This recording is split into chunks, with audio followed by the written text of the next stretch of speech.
Good afternoon. Hope Osborn, Manager of Policy and Advocacy for Texas 2036. Thank you, Chair Corleone, for having me. I will keep this brief since I know I'm keeping all of you from lunch.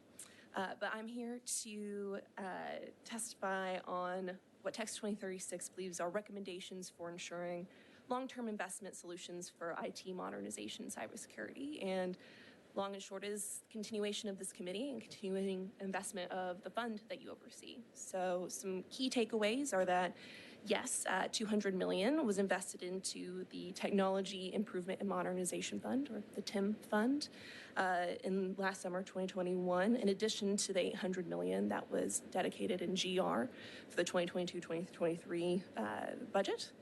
And additionally, these 5-year IT modernization plans that we're expecting October 1st are, going to help scope the real challenges faced by agencies instead of immediate reaction to crises, which is a game changer for a lot of these agencies in the process going forward.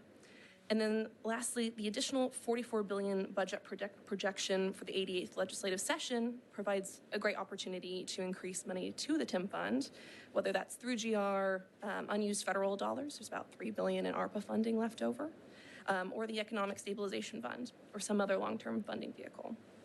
So Texas 2036 commends Chairman Corleone's leadership in passing House Bill 4018, creating this committee, which was founded based on another joint committee in the 84th session, the Joint Oversight Committee on Government Facilities. So the 84th and 85th session, that Joint Oversight Committee dealt with deferred maintenance and spent all $500 million on a variety of state agencies. I think the list was about 9, and did great work for a lot of these, deferred maintenance needs in jails and hospitals, but it unfortunately only lasted for 2 sessions. So the, work for deferred maintenance still needs to be done, but the attention has been taken off of it, which is why Texas 2036 believes this Joint Oversight Committee should not think of itself as a one-time use. It's a continuing monitoring of these needs that change over time.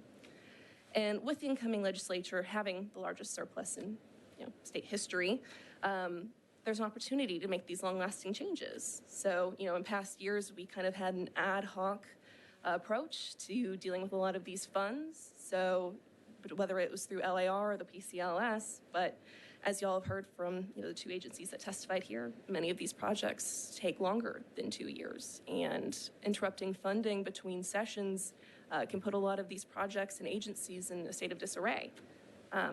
So if an unexpected crisis or cyber attack or just mid-project funding doesn't happen, they have to wait until the legislative session rolls around, and that's why we believe that this committee is so important. But we'd also encourage the committee to think of this process creatively. The list that is being provided, I'm sure, is incredible and comprehensive of a lot of issues, but the committee could also think about future planning for a lot of these IT project needs. For instance, Department of Family Services has an IT data system called Impact. We're about to be one of 5 states that is not federally compliant any longer. It is no longer along with federal standards. We don't receive federal funding because of it. It requires several staffers in multiple agencies. It's not interoperable. So instead of putting Band-Aids on broken systems, the committee can consider an overhaul of Impact or an overhaul of some of these systems or future planning for these systems that can save the state time, money, better track vulnerable children in this case. So while the investments made last session into IT modernization were substantial and desperately needed, Texas 2036 believes it wasn't a one-time solution. So whether it's from GR, using $14 billion in the ESF, $3 billion from ARPA, we support continued investment into the TIM Fund to fight off cyber criminals and efficiently provide services to the citizens of Texas. So while we wait for these 5-year plans, Texas 2036 looks forward to supporting the committee and the legislature to continue to identify long-term funding solutions and on the written testimony. There is a report that we worked on with the Baker Institute out of Rice on investment into ICT and cybersecurity, as well as a series of blogs